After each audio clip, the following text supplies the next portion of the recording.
Okay. Hello, you ready? Yeah. Well, I hope so. Ito, so nakatayo na ang ating butihing echo lock.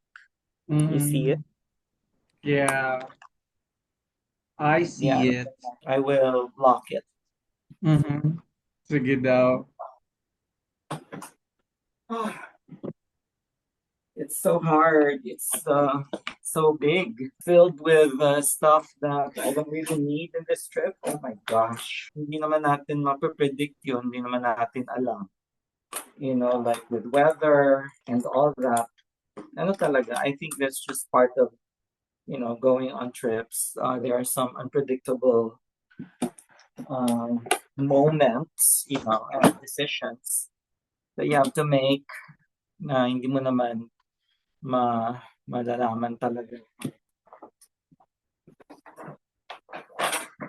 So, dito na yung aking pasalubong for my host who will pick me up at Gare Cornavin. So, yun ang station ko sa Genève. Gare Cornavin. Isa lang naman siya kasi nakalagay dun sa yung screenshot na pinakita ko. Isang station lang naman yun, Genève. So, I asked my friend, si Emma, anong station ba talaga? Sabi niya, it's Gare Cornavin. So, siguro dito ko ilalagay para mas sturdy. Yeah. Anong laman yan? Anong laman yan? Yung pasalubong ko na mabigat kasi yung pistachio Yeah. paste, choco, and ano yung isa? I forget. Oh. Sorry. So, ito siya, and of course, so, ganun na lang. Bakit yung pasalubong mo ba hindi pwedeng ilagay sa maleta? Puno na kasi siya, tapos medyo mabigat. So, parang okay lang. Parang Sa wala train kang ride. parang wala kang extra kasi para it's all there. Ganon din yung total weight. Total pagdating mo sa GAR, sa Genève, di buksan mo ulit tapos ilagay mo na sa, kanino mo ba ibibigay yung sa bags? Sa Genève. And sa rin, Czech Republic. Sige nga, Yung sa I will check, try. yung sa check, ipasok mo na sa maleta. Isa Pasok lang mo na naman yan yan. lahat sa maleta. Oo, I will. Para isang bag lang yung minamanage mo. Ay, nako, parang ako nag-wrestling pag ino-open ko itong maleta.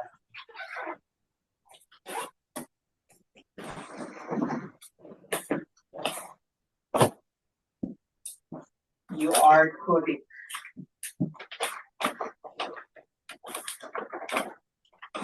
Tapos, alisin mo sila sa bag.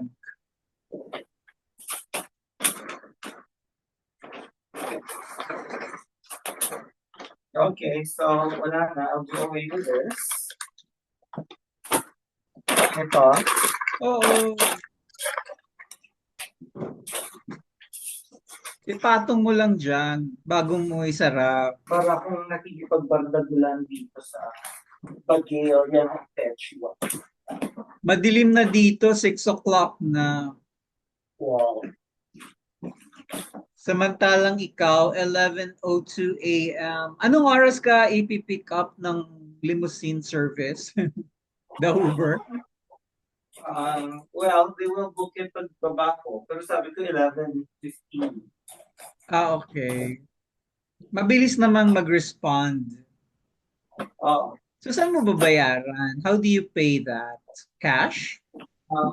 Pwedeng card, pwedeng cash. Kaya mo But I will, babayaran? Sa driver, meron siyang credit card machine? yes. Pero I will cash it siguro. Kung cash siya, I have 30 euros in my pocket. Passport check. Dito ko siya nilalagay sa pants ko para easily accessible. But at the same time, nararamdaman ko siya. This is the printout of my ticket. Although most of the time you don't need it. And sabi ko nga sa'yo, minsan they don't even scan it or look at it. Menthols for energy and freshness.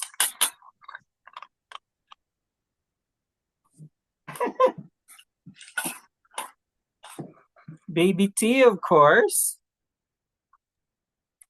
He just completed his Italian tour and now raring to conquer the Alps. Yeah. This Alps. Okay, so I'm ready na, Ki. Okay. So magbababay ka na? Yeah, so goodbye, Matilda. Jatel, Boutique Jatel. That was a nice day as well. So last week na lang, anxiety wee, and then I'm going downstairs. So I will call you later, pero anong oras ba? Siguro I'll be at Emma's house 6:30, but I don't know, siguro magpapa-dinner pa siya or something. So basta I'll message you when I get to syempre I'll message you all the way Oo. from Milano to Centrale.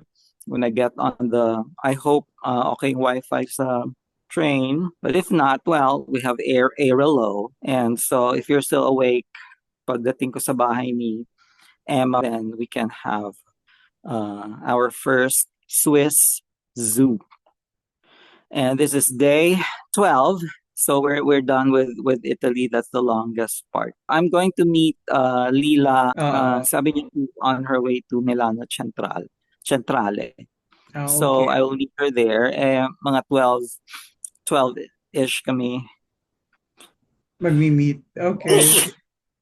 Mag-meet. So I don't know, siguro kape-kape or what before I get on the train. Okay, so I'll see you in Switzerland. See you, Switzerland! Yes.